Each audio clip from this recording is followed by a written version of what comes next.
Vamos lá, Colossenses capítulo 2, versículos 2 e 3.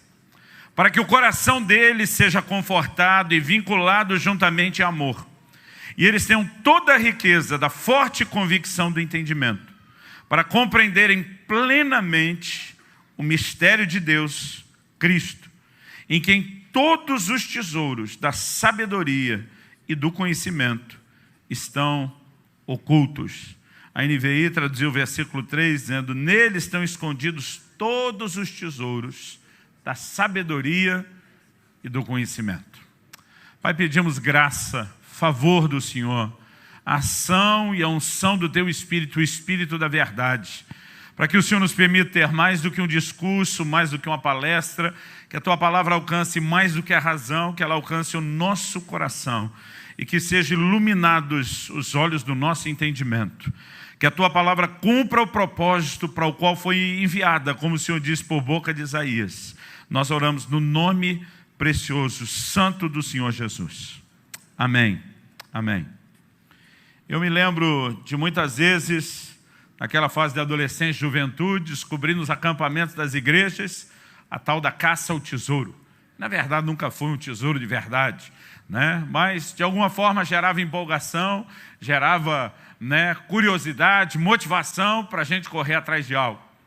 Mas depois de adulto eu comecei a descobrir que existem verdadeiras caças ao tesouro, né? Uma reportagem de 2015 do site da BBC fala, de um grupo desses caçadores de tesouros que resgataram moedas de ouro de um galeão espanhol que afundou na costa da Flórida.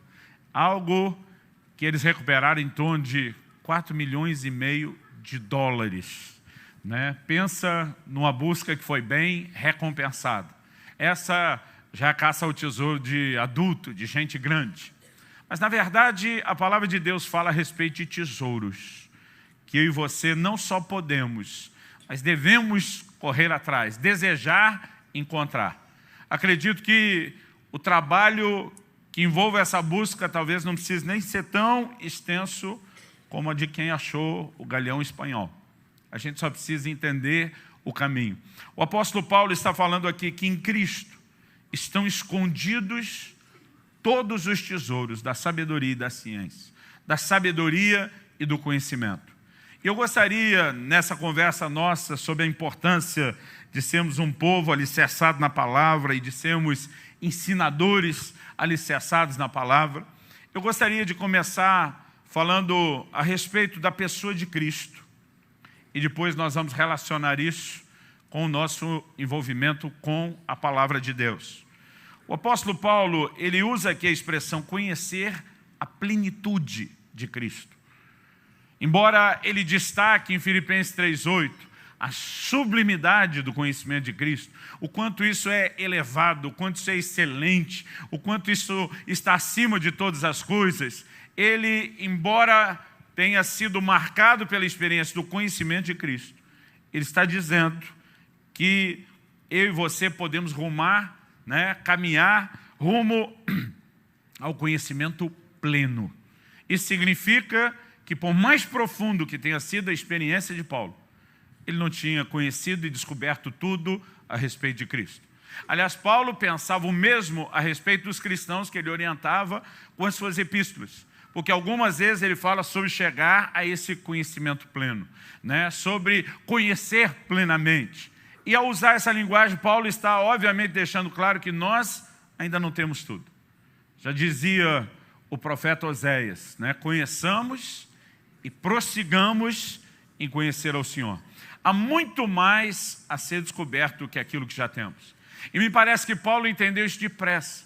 Até porque quando ele está dando o seu testemunho diante do rei Agripa, em Atos 26, 16, ele diz que o Senhor Jesus fala com ele. Mais do que dizer o que ele disse, eu queria que você desse uma olhadinha nesse texto comigo. Abre lá comigo. Atos capítulo 26. O que eu quero é o versículo 16, mas vamos começar lendo o 15. 15 e o 16.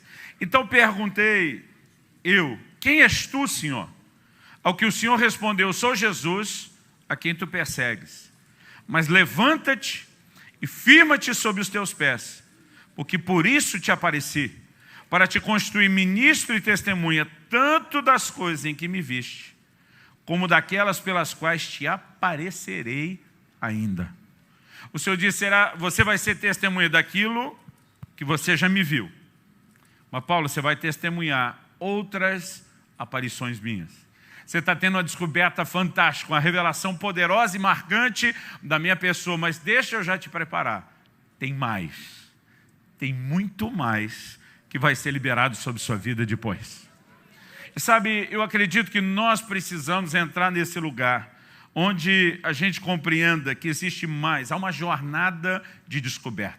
Você pode repetir isso comigo? Diga, uma jornada de descoberta. Outro dia alguém me perguntou, pastor, esse negócio de repetir é espiritual? Eu falei, não, é só didático. É só para te ajudar a lembrar. Há uma jornada de descoberta no relacionamento com Cristo, que envolve conhecê-lo de uma forma mais profunda. Né? Nós precisamos entender. O homem foi criado para buscar Deus. Paulo fala disso na sua pregação, no seu discurso em Atenas, em Atos 17. E diz que Deus não está longe de cada um de nós. Ele não quer dificultar as coisas, ele quer ser achado. Como ele disse em Jeremias 29:14, eu serei achado de vós. Mas há uma lei de reciprocidade revelada lá em Tiago 4:8. Chegai-vos a Deus e ele se chegará a vós. Eu acredito que na medida, na proporção em que eu e você vamos nos inclinando, vamos nos aproximando, vamos buscando ao Senhor, nós vamos descobrir que Ele também vem ao nosso encontro e a revelação dEle se torna maior. A revelação dEle se torna progressiva. Ninguém poderia, em momento algum da caminhada cristã, acreditar que já tem tudo. O apóstolo Paulo, ele diz, como eu mencionei em Filipenses 3:8, da sublimidade do conhecimento de Cristo Jesus que mudou a sua vida. Mas no versículo 10 ele está dizendo para conhecê-lo. Mas peraí, Paulo, você conheceu ou não conheci? Conheci um tanto. Tem muito mais para conhecer. Há uma jornada de descoberta que nós precisamos trilhar. Há uma revelação maior que pode ser experimentada. Agora, por que Deus teria tesouros ocultos, escondidos? Eu lhe garanto que não é para que eles permaneçam ocultos ou escondidos. Jeremias 33 diz, invoca-me que te responderei. Mas ele não para aí. A oração tem um mecanismo poderoso de revelação que às vezes a gente ignora. Ele diz, anunciar-te-ei coisas grandes e ocultas que tu não sabes. Há uma jornada de descoberta onde Deus quer revelar, onde Deus quer mostrar o seu coração, a sua pessoa, os seus caminhos na palavra.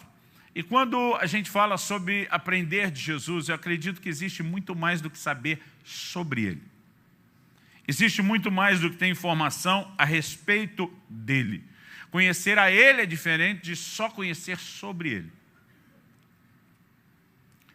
Eu gosto muito de uma frase do Pecker, que ele diz, um pouco de conhecimento de Deus vale muito mais do que uma grande quantidade de conhecimento sobre Ele.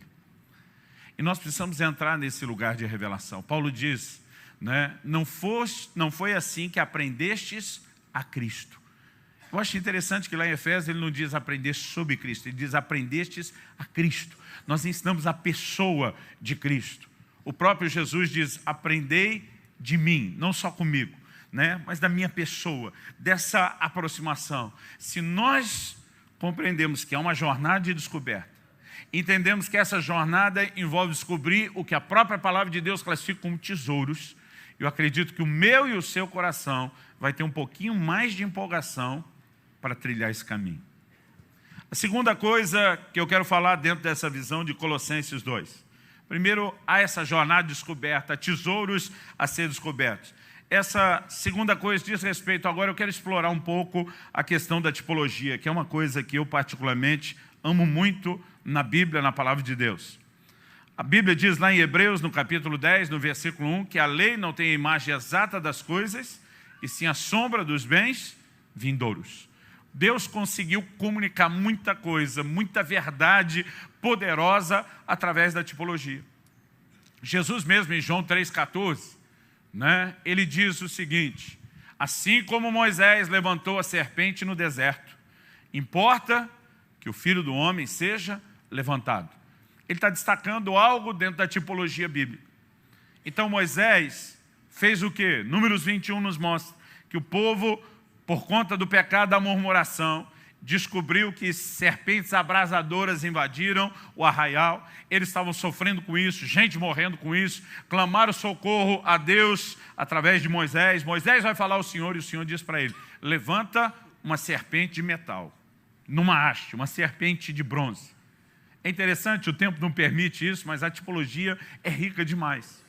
Eles, na verdade, perceberam que Deus deu uma ordem: levantar um objeto, uma figura daquilo que era a maldição que assolava o povo. Deus manda Moisés levantar aquela serpente, porque era a figura da maldição que assolava o povo. Manda que ela seja feita de bronze. E bronze, na Bíblia, fala de juízo. Deus está dizendo que ele ia tratar daquela situação. E logo depois, a ordem dada é o seguinte: todo aquele que foi picado pela serpente e olhar para aquela levantada de bronze vai ser curado. Mas se não, vai morrer dela. Aí Jesus diz em João 3,14, assim como Moisés levantou a serpente, importa que o Filho do Homem seja levantado. Qual era a maldição que nos assolava a humanidade? Não eram as serpentes abrasadoras que assolou o arraial de Israel, era o pecado. Mas Jesus se levanta como uma figura da maldição que nos assolava. A Bíblia diz que ele foi feito pecado por nós.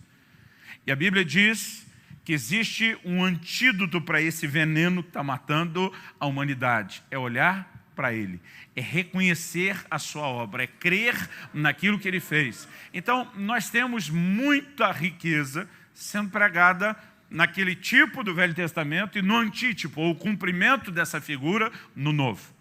E eu queria mexer um pouco, já que Paulo está falando de que em Cristo estão escondidos todos os tesouros da sabedoria e da ciência, na tipologia da arca, porque eu acredito que nós temos muita lição importante aqui.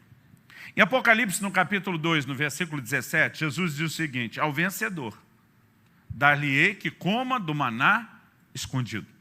Pensa no negócio que me fez quebrar a cabeça, orar por anos. Eu disse: o que é esse maná escondido?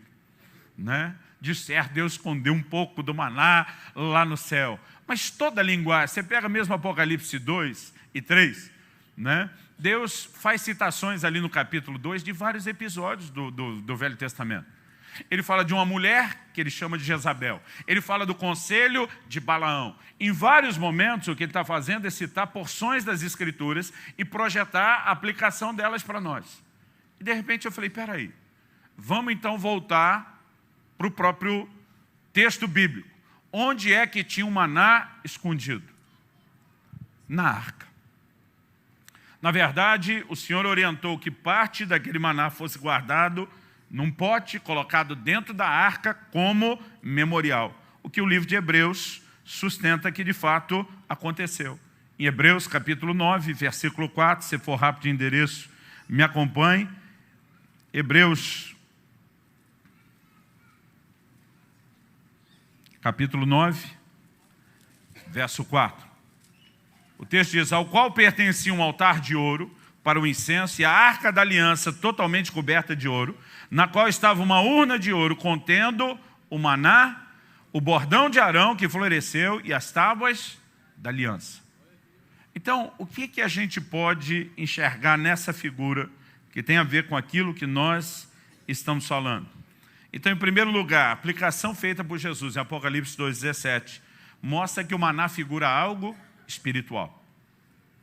O mesmo Jesus, em Mateus 4, quando diz: nem só de pão viverá o homem, mas de toda a palavra que sai da boca de Deus, ele está fazendo, na verdade, uma citação, uma aplicação de Deuteronômio, capítulo 8, versículo 3.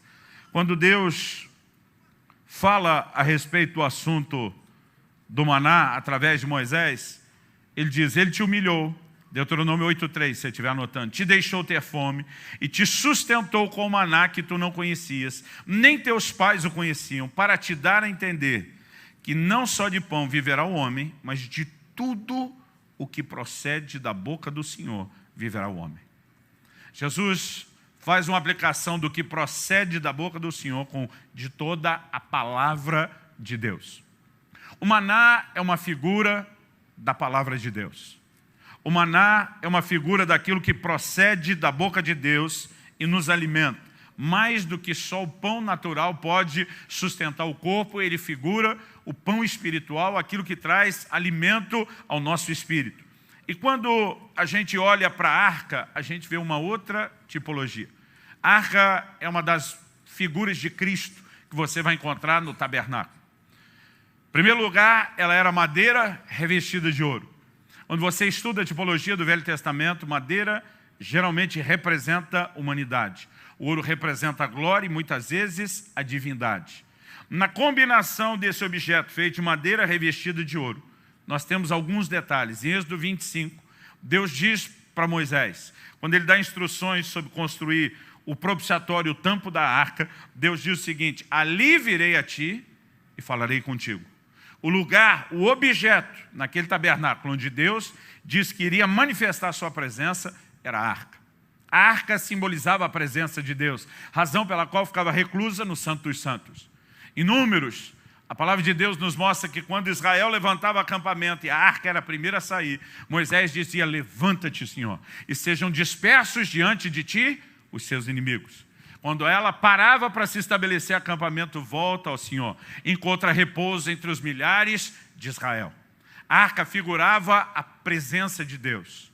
O que é que Jesus veio nos trazer e proporcionar? Ele foi chamado de Emanuel, por que razão? Deus conosco. Ele era a manifestação da presença de Deus no nosso meio, a revelação do Pai no nosso meio. Então, a arca figura, obviamente, a pessoa de Jesus. Agora, por que Jesus mencionou o maná como sendo escondido? Esse maná que foi colocado dentro da arca, a arca não tinha uma janela de vidro. Ela era uma caixa de madeira revestida de ouro por dentro e por fora, coberta com uma tampa de ouro maciço, puro. Então, quando se guardava aquele maná ali, ele passava a estar fora do alcance da vista das pessoas. Agora, a única forma de ter acesso a esse maná era se você pudesse, e não era qualquer um que podia, levantar aquela tampa e poder espiar dentro da arca. Deixa eu te dizer, existe tesouros escondidos em Cristo que não serão descobertos com relacionamento à distância, com uma observação de longe, que requer uma aproximação, que requer relacionamento, que requer intimidade, a ponto de algo que você ainda não compreendeu ou entendeu, poder ser mostrado e revelado ao seu coração. E quando eu olho para isso, o que me empolga é entender que se por um lado a Bíblia diz lá em Êxodo 16, 33, 34, né, o que Hebreus 9:4 cita, e nós já lemos, que havia uma orientação de Deus para que o maná fosse guardado na arca. Eu acredito que há uma projeção disso. Eu e você temos tesouros que podemos desfrutar somente se desenvolvemos um relacionamento mais profundo com a pessoa de Cristo. Agora, eu quero lembrar você que ser apaixonado pelo livro sagrado não é apenas amar uma lei espiritual.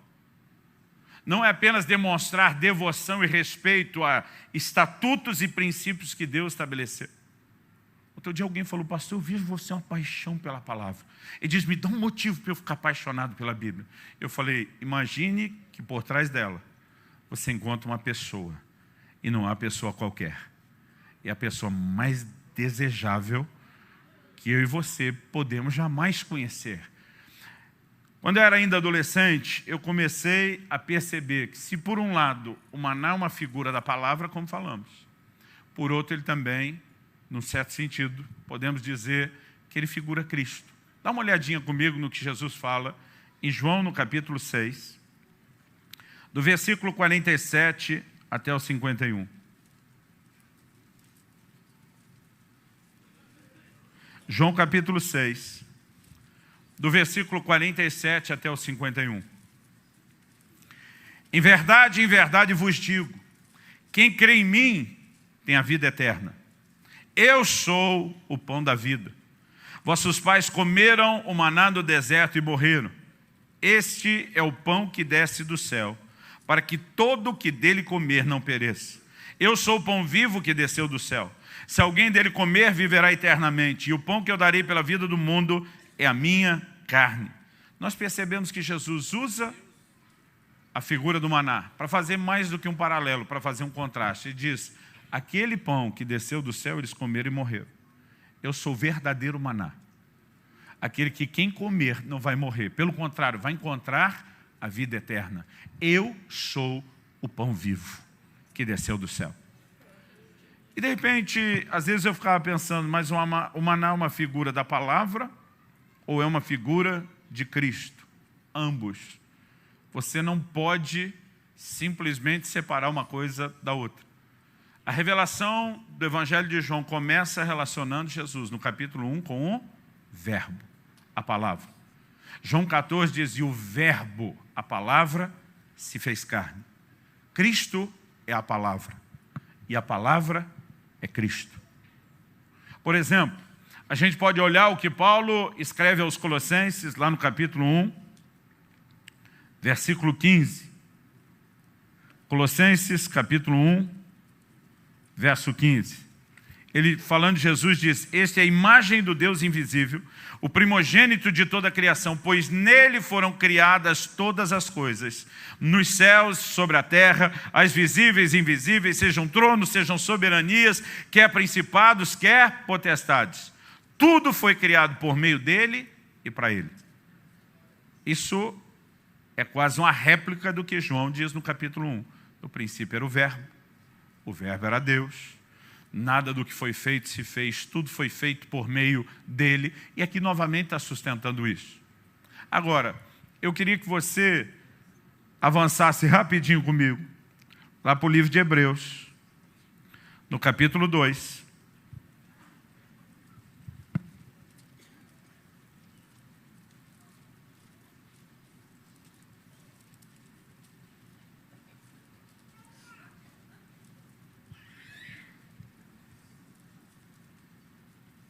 Perdão, capítulo 1 de Hebreus, verso 2.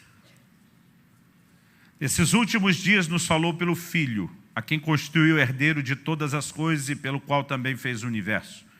Ele, que é o resplendor da glória e a expressão exata do seu ser, sustentando todas as coisas pela palavra do seu poder. Depois de ter feito a purificação dos pecados, assentou-se à direita da majestade nas alturas. A Bíblia diz, foi por meio de Cristo que ele também fez o universo. Hebreus 11 nos mostra que pela fé entendemos que o universo foi criado pela palavra de Deus. Agora o versículo seguinte, o 3, diz que todas as coisas são sustentadas pela mesma palavra que criou tudo. E o tempo todo nós vemos um jogo entre a pessoa de Cristo como sendo aquele que criou todas as coisas, e a palavra de Deus como sendo quem criou. Apocalipse 19 nos fala que ele traz um nome escrito nas suas vestes, o Verbo de Deus. Se você começarmos a pensar que a palavra é o próprio Cristo, e que na pessoa dele há uma revelação progressiva, há coisas que numa primeira instância e rapidamente, ou num relacionamento superficial e à distância, nós não temos acesso, mas que numa aproximação e num relacionamento profundo, nós vamos em Cristo conhecer mais da palavra, e pela palavra nós vamos conhecer mais de Cristo. Eu acredito que isso é motivo suficiente para que a gente deixe de ser uma igreja superficial no relacionamento com a palavra e decida se aprofundar nela. Em Romanos 5,39, Jesus diz, examinais as Escrituras, e são elas que testemunham de mim. Toda convergência bíblica aponta não apenas para a pessoa e a obra de Cristo, mas de alguma forma o Senhor quer que a gente entenda que a revelação de Cristo, ela nos será dada através da sua palavra. Agora, qual deveria ser a minha e a sua atitude? Se por um lado nós deveríamos olhar para o Senhor com essa paixão, com esse anseio de conhecê-lo cada vez mais, acredito que o mesmo a gente deveria fazer em relação à palavra. Davi foi chamado nas Escrituras de um homem segundo o coração de Deus. Pensa num negócio que já deu nó na minha cabeça, porque com certeza isso não tem a ver com perfeição. Porque a mesma Escritura mostra que perfeito Davi não foi, não. O que Davi tinha que o leva a ser o único homem nas Escrituras chamado de um homem segundo o coração de Deus? Havia uma inclinação do seu coração para conhecer e para entender Deus. No Salmo 27:4 ele diz: uma coisa pedi ao Senhor, e a buscarei, que eu possa habitar todos os dias no seu santuário, contemplar a sua formosura. O coração de Davi era um coração que tinha um anseio de conhecer a Deus, mais do que qualquer coisa. O cara diz: uma coisa eu pedi. Diz: se tiver que escolher uma só, eu já escolhi uma coisa só. Pensa um cara que tinha crédito com Deus. Natan, quando vai repreendê-lo a respeito do pecado, fala de tudo que Deus deu e diz ainda assim: se fosse pouco, ele teria dado mais. Pensa um cara que, como rei, podia ter o que quisesse, mas ele está dizendo uma coisa só. Eu quero habitar todos os dias no seu santuário. Por quê? Para ter proteção contra os inimigos? Não. Para ter a bênção de Deus para as suas conquistas? Não. Para contemplar sua formosura. Ele diz: eu quero ficar babando de admiração nessa pessoa extraordinária, fascinante, cativante, que é Deus. Aí diz: e meditar no seu santo templo. A maioria de nós pensa na palavra meditar, né, com alguém sentado, com a Bíblia na mão. Mas acredito que Davi não está falando só a respeito do conhecimento da palavra. Ele, como rei, tinha a responsabilidade de lê-la todos os dias. Mas acredito que ele está dizendo: eu quero, uma tradução diz inquirir no seu santo templo, uma outra diz meditar, né? Eu acredito que ele está dizendo: eu quero estudar e compreender essa pessoa admirável que é Deus. Vamos pensar em algo que Davi tinha, que o levou não só a ser chamado de homem segundo o coração de Deus. Vamos pular essa fase do Velho Testamento. No Velho Testamento, Deus decidiu que através de Moisés ele teria uma casa. E a casa foi do jeito que Deus queria. Deus disse para Moisés: cuida de fazer conforme o modelo que te foi mostrado no monte. Então foi tudo ipsis literis, de acordo com o que Deus queria. Nada foi fora da sua vontade. Os homens não poderiam produzir aquela obra de arte. Deus diz: eu vou pegar os melhores artistas, enchê-los do meu espírito e vai ser do jeito que eu quero. Era uma boa casa. Lá na frente, nós temos o suntuoso templo de Salomão sendo construído. Depois disso, do período pós-exílio de Babilônia, porque antes do exílio o templo foi destruído, nós temos a restauração do templo através de Esdras. Templo esse que nos dias de Jesus tinha sido ampliado e reformado por Herodes. Basicamente, alguém diria: nós temos essas 3 casas no Velho Testamento. Mas entre a primeira, que é o tabernáculo de Moisés, e a segunda, que é o templo de Salomão, quando a arca foi trazida de volta, Davi, na verdade, improvisou o que a gente poderia classificar de uma quarta.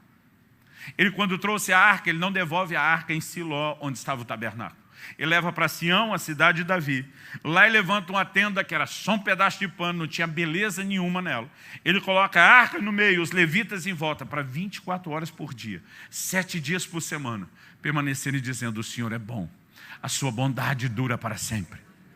Eles não ficavam pedindo nada, eles estavam ali para adorar a Deus. Quando Davi está dizendo: uma coisa eu peço ao Senhor e a buscarei, que eu possa habitar todos os dias, eu penso que ele está externando: eu não queria estar em alguns turnos com os levitas, eu queria estar lá 24/7, eu queria não sair daquele lugar.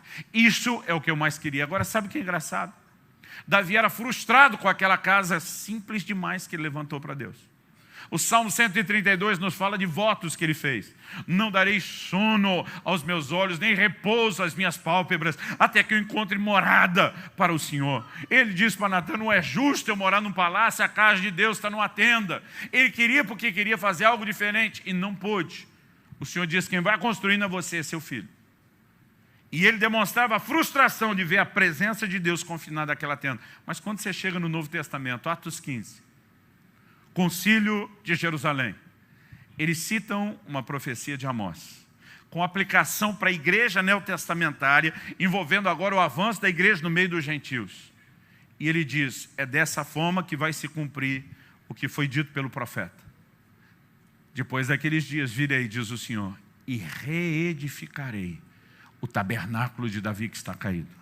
Sabe o que é interessante? Dessas 4 casas, se podemos classificar Davi no mesmo, o tabernáculo de Davi no mesmo peso de comparação das outras. O tabernáculo de Davi, irmão, era o mais fulamba, com o perdão da palavra.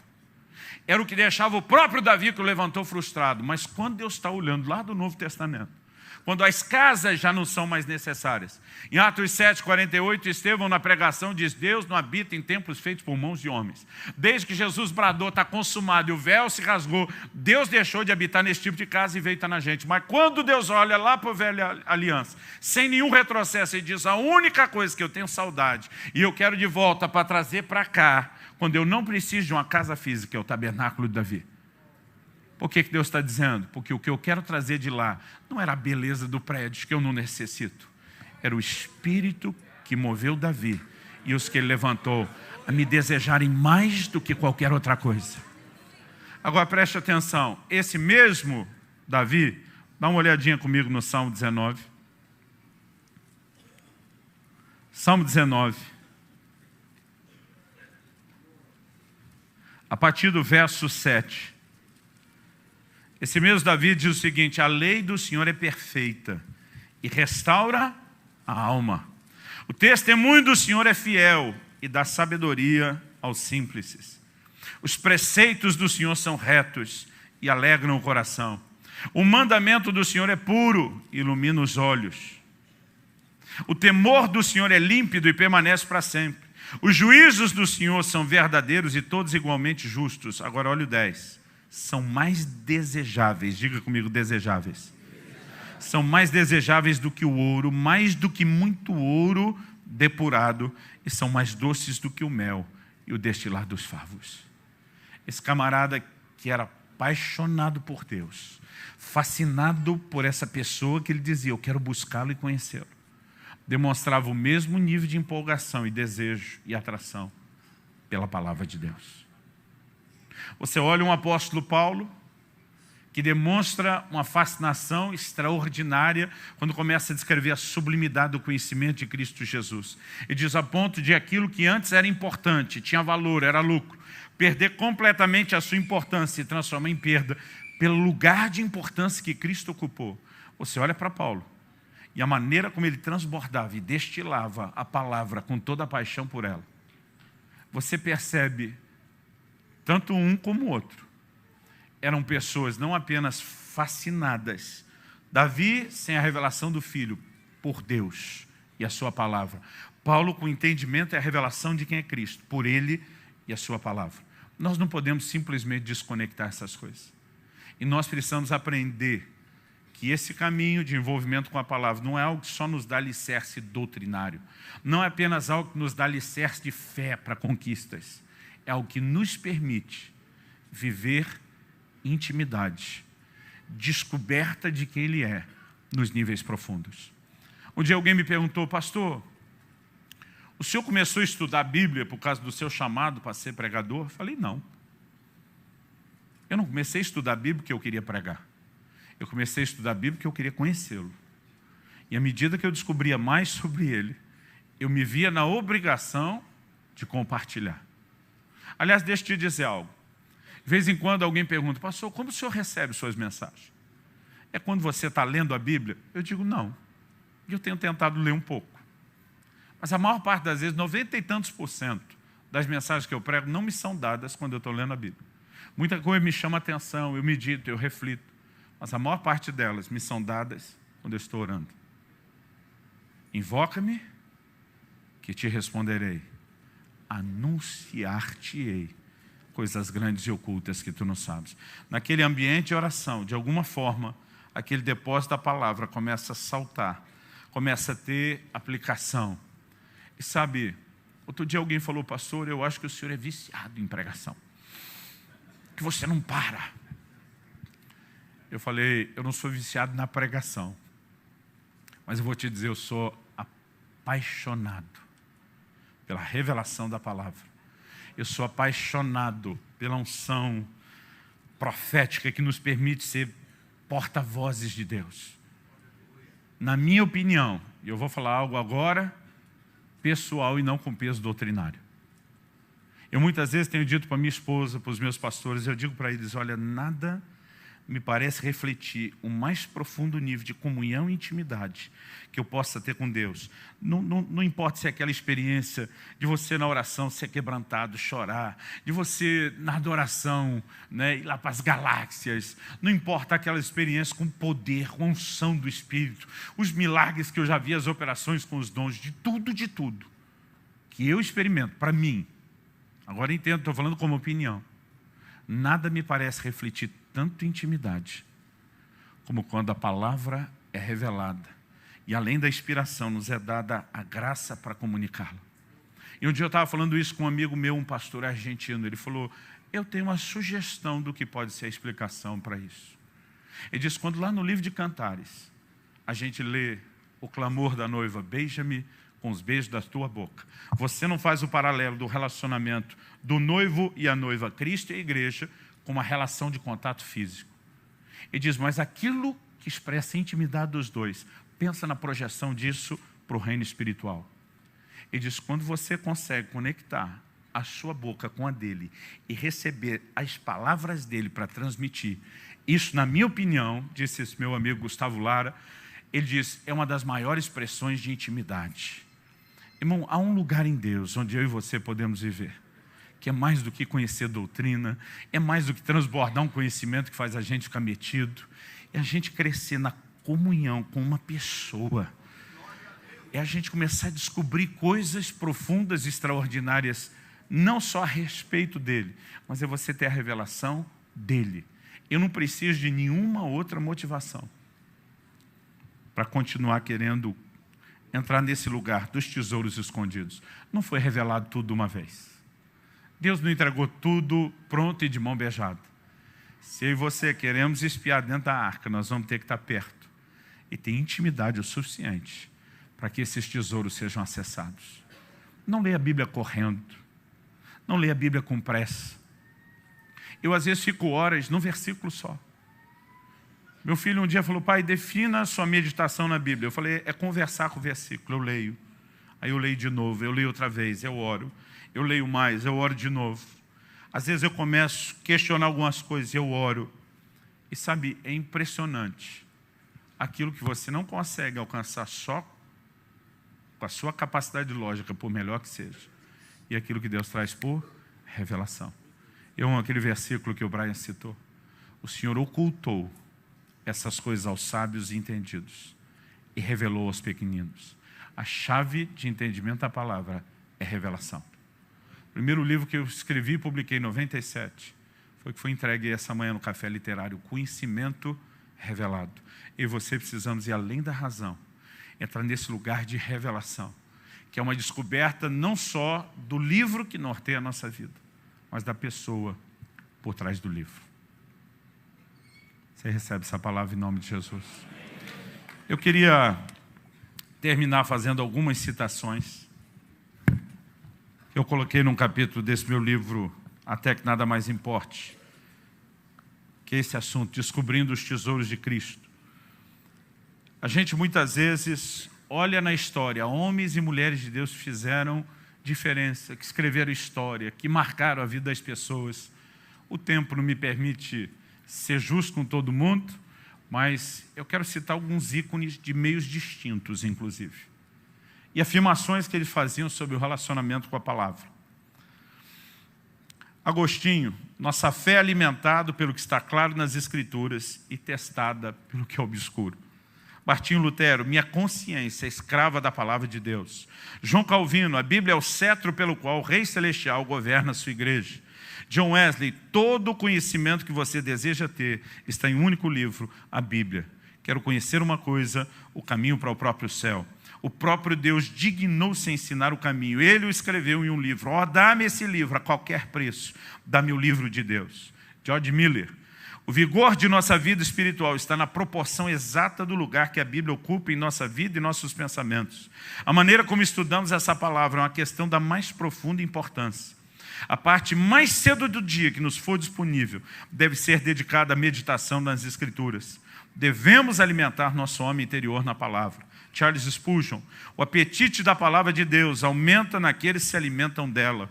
Porque você lê tanto a Bíblia? Porque não tem o tempo de ler mais. Mude. Ou esse livro me afasta do pecado, ou o pecado me afastará desse livro. Smith Wigglesworth, o apóstolo da fé, um dos maiores ícones do movimento pentecostal. Enche o seu coração e a sua mente com a palavra de Deus. Você precisa estar ensopado com a palavra de Deus, tão cheio dela que você mesmo seja uma carta viva, conhecida e lida por todos os homens. Os crentes são fortes apenas quando a palavra de Deus habita neles. Tozer: nunca vi um cristão útil que não fosse estudante da Bíblia. John Flavel, puritano: as Escrituras ensinam-nos a melhor maneira de viver, a mais nobre forma de sofrer e o modo mais confortável de morrer. A maior parte dessas pessoas tinha um relacionamento único, singular com a palavra. Eu acredito que se eu e você queremos não apenas conhecê-lo melhor, mas transbordá-lo melhor na vida de outros, nós precisamos desenvolver esse relacionamento íntimo e profundo com a palavra. Amém? Vamos ficar em pé para parecer que está acabando.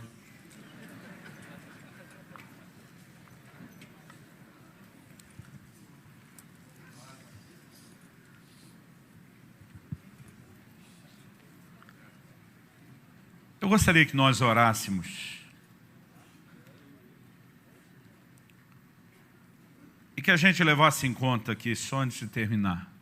Colossenses 3,16 diz: habite ricamente em vós a palavra de Cristo. Eu entendo que isso é uma ordem. Eu entendo isso como um imperativo. Paulo não deu um hashtag fica a dica. É mandamento. E o não cumprimento do mandamento é a definição bíblica de pecado. Ou seja, não tem aquele tipo de crente bom que se enche da palavra e o crente mais ou menos que não, já que é opcional, não vou fazer.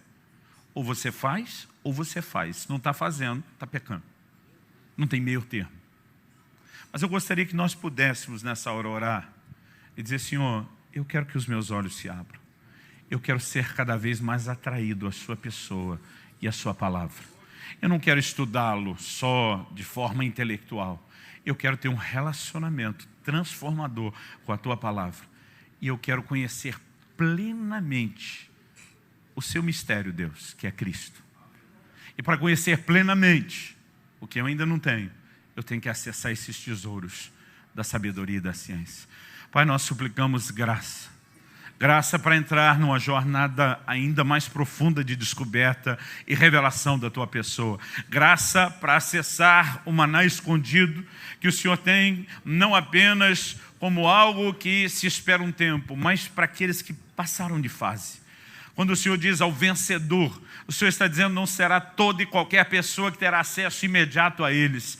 Pai, nós queremos estar entre esses que desenvolvem um relacionamento mais profundo, um relacionamento mais próximo. Nós queremos os tesouros escondidos da sabedoria e da ciência em Cristo. Não aquilo que se recebe, experimenta apenas com conhecimento natural, às vezes até mesmo debaixo da influência e do peso mundano e carnal. Nós queremos a revelação da pessoa de Cristo. Nós queremos a revelação da tua palavra e oramos por um tempo novo, onde possamos mais do que nos preparar para cumprir a missão, mais do que ser responsáveis para ensinar bem, nós queremos viver bem o relacionamento com a palavra e depois transbordar, como Esdras que dispôs o seu coração para buscar a lei de Deus, para praticá-la e para então finalmente, inevitavelmente, como efeito colateral, ensiná-la. Nós queremos viver de forma que inspire as pessoas à nossa volta, a não apenas crerem e obedecerem o teu livro, mas a amarem, a respeitarem e a desejarem a tua palavra. Nós oramos no nome do Senhor Jesus. No nome de Jesus. Amém. Amém. Glória a Deus. Foi um prazer servi-los na mesa do Senhor, do pão sagrado da palavra. Acho que alguém tem que tomar esse microfone de mim e terminar. E que Deus abençoe ricamente, ricamente a sua vida e te abençoe nessa jornada de descoberta dos tesouros escondidos em Cristo, em nome de Jesus. Amém? Deus abençoe.